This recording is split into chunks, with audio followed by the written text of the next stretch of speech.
Okay, বন্ধুসকল, welcome to my channel TK ASSAMESE. বন্ধুসকল, Director of Health Services যি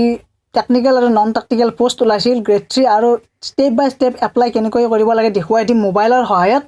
আৰু আপোনালোকে ভিডিওটো হেগলৈকে চাই থাকিব যদি চেনেলটো সাবস্ক্ৰাইব কৰা নাই সাবস্ক্ৰাইব কৰি দিব ওকে এতিয়া আৰম্ভ কৰো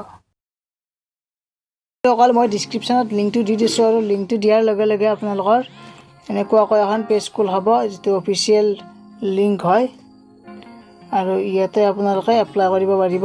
মই দেখুৱাই আছো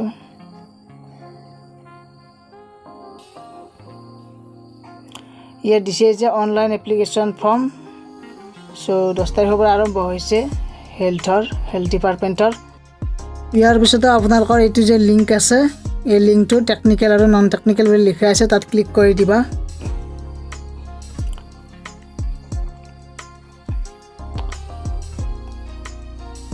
ওকে বন্ধুসকল তাত ক্লিক কৰাৰ পিছত আপোনালোকৰ এনেকুৱাকৈ এখন পেজ আহি যাব আৰু আপোনালোকৰ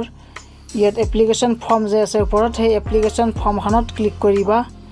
এপ্লিকেশনৰ ফৰ্মত ক্লিক কৰাৰ পিছত এনেকুৱাকৈ আহিব আৰু তললৈ স্ক্ৰল ডাউন কৰিবা আৰু তলত নেক্সট ক্লিক কৰিবা নেক্সট ক্লিক কৰাৰ পিছত ইয়াত পোষ্ট টাইপ আছে আপোনালোকৰ টেকনিক্যাল হয় যদি টেকনিক্যালত দিবা আৰু নন টেকনিক্যাল হলে নন টেকনিক্যাল সিলেক্ট কৰিবা মই নন টেকনিক্যাল সিলেক্ট কৰিম ইয়াত নন টেকনিক্যালৰ আন্ডাৰত যিকেইটা পোষ্ট আছে সেই গোটেইকেইটা পোষ্ট ইয়াত আহি যাব আৰু ইয়াৰ দেখিছে আপোনালোকে হেলথ এডুকেটৰ হওক বা গোটেইকেইটা আহি গৈছে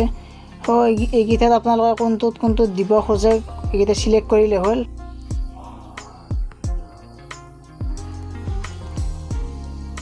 সো মই এইকেইটা দি দিলো আৰু এনেকুৱাকৈ সাবমিট কৰিলো সাবমিট কৰাৰ পিছত ইয়াত আহি যাব যে এপ্লাইড পোষ্ট লগতে ইয়াত আপোনালোকৰ নাম লিখিব লাগিব নামৰ পিছত ফাদাৰ্স নেম লিখিব লাগিব ফাদাৰ্স নেমৰ পিছত আপোনালোকৰ মাদাৰ্স নেম লিখিব লাগিব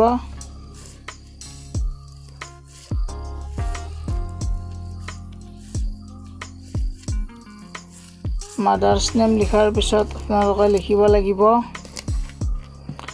ইয়াত দিছে জেন্ডাৰ মেল হলে মেল দিব ফিমেল হলে ফিমেল লগতে আছে are you permanent resident of Assam yes দিবা পাৰ্মানেন্ট ৰেসিডেন্ট হয় না নহয় খুদিছে ইয়াৰ পিছতে আপোনালোকৰ ডকুমেন্ট দিব কৈছে অৰ্থাৎ যদি পাৰ্মানেন্ট ডকুমেন্টছৰ আপোনালোকৰ যিকিনো এখন ভোটাৰ কাৰ্ড বা প্যান কাৰ্ড দিলে হৈ যাব ওকে ফ্ৰেন্ডছ ইয়াৰ পিছত আপোনালোকে যিকিনো এটা ডকুমেন্ট আপলোড কৰিব লাগিব চুইচ ফাইল বুলি আছে প্যান কাৰ্ড হওক যিকিনো হওক আধাৰ কাৰ্ডে হওক ইয়াৰ পিছত ডেট অফ বাৰ্থটো দি দিবা এইটো নিজে নিজে আহি যাব ইয়াৰ পিছত প্ৰেজেন্ট এড্ৰেছ আছে সেইখিনি দিবা অৰ্থাৎ আপোনালোকৰ ক'ত বাস কৰে যেনে এড্ৰেছ ভিলেজ হলে ভিলেজ দিবা সিটি হলে সিটি এনেকুৱাকৈ দি যাবা পুলিচ ষ্টেচন দিবা সিটি দিবা ষ্টেট আসাম হ'ব আৰু পিন কোডটো দিবা নিজৰ লগতে ইয়াৰ পিছতে আপোনালোকৰ পাৰ্মানেন্ট এড্ৰেছ যদি আপোনালোকৰ পাৰ্মানেন্ট এড্ৰেছ সেইটোৱে হয় সেইটোৱে সেম টু সেম বহাই দিবা ইয়াৰ পিছত আপোনালোকৰ ইয়াত পিন কোডটো বহাব লাগিব পিন নম্বৰটো আপোনালোকৰ ইয়াতে মোবাইল নম্বৰ বহাব লাগিব ওটিপি এটা আহিব আপোনালোকৰ ওটিপি অহাৰ পিছত ওটিপিটো ভেৰিফাই কৰিব লাগিব অৰ্থাৎ মোবাইল নম্বৰত ওটিপি এটা আহি যাব ইয়াৰ পিছত ইমেইল বহাবা আৰু ইমেইল বহাৰ পিছত ইয়াত আপোনালোকৰ দিয়া আছে যে হোৱাটছআপ নম্বৰ স্কাই আইডি জুম আইডি গুগল ডিউ নম্বৰ ইয়াত যিকোনো এটা বহালে হ'ব ইয়াত কিন্তু ষ্টাৰ মাৰ্ক দিয়া নাই ইয়াত নট কম্পালসৰি ইয়াৰ পিছতে আছে যে are you citizen of India এতিয়া ইয়াত সুধিছে ইয়াত ইএছ দিব লাগিব পিডব্লিউডি কেটেগৰী হয় নে নহয় সুধিছে হয় যদি ইএছ দিবা নহলে নো কেটেগৰী ওবিসি হয় নে এসসি হয় নে জেনাৰেল হয় নে যি হয় আপোনালোকে দি দিবা আৰু ঠিক তেনেদৰে দিয়াৰ পিছত চুইচ ফাইল বুলি যে আছে তাত ওবিসি সাৰ্টিফিকেটখন হেনেকুৱাকৈ আপোনালোকে আপলোড কৰিব লাগিব ইয়াৰ পিছতে আপোনালোকৰ কোৱালিফিকেশ্যনখিনি দিব লাগিব ইয়াৰ প্ৰথমতে আছে যে লাষ্ট এক্সামিনেশ্যন পাছ HSLC যদি পাছ কৰিছে কেৱল HSLC খিনিয়ে বহাব লাগিব নেম অফ বোৰ্ড কাউন্সিল আপোনালোকৰ সেৱা হলে সেৱা দিবা আৰু লগতে CBSE কোনোবা থাকিলে CBSE দিবা যাৰ যি বোৰ্ড ইয়াৰ অফ পাছ কৰা যেটো বছৰ হেতু দিবা পাৰ্সেন্টেজটো দিব লাগিব ইয়াৰ পিছত আপোনালোকৰ ইয়াতে পাৰ্সেন্টেজটো দিব লাগিব ইয়াত চুইচ ফাইলত মাৰ্কশিটখন আপলোড কৰিব লাগিব ইয়াৰ লগতে হায়াৰ সেকেন্ডাৰী ঠিক তেনেকুৱাই হ'ব তাৰপিছত ডিগ্ৰীটো তেনেকুৱাই হ'ব গতিকে তেনেকুৱাকৈ সিলেক্ট কৰি দি দিবা ইয়াৰ পিছত গ্ৰেজুৱেট উইথ আপোনালোকৰ ইয়াত মেজৰ মানে যদি ষ্টেটিষ্টিকৰ সৈতে কৰিছে ষ্টেটিষ্টিক্স ইকনমিক্স হ'লে ইকনমিক্স মেথছ হ'লে মেথছ ইয়াত দি দিবা ইয়াৰ পিছত 6 month diploma computer minimum yes থাকিলে ইয়েছ দিবা নাথাকিলে নো দিলে হ'ব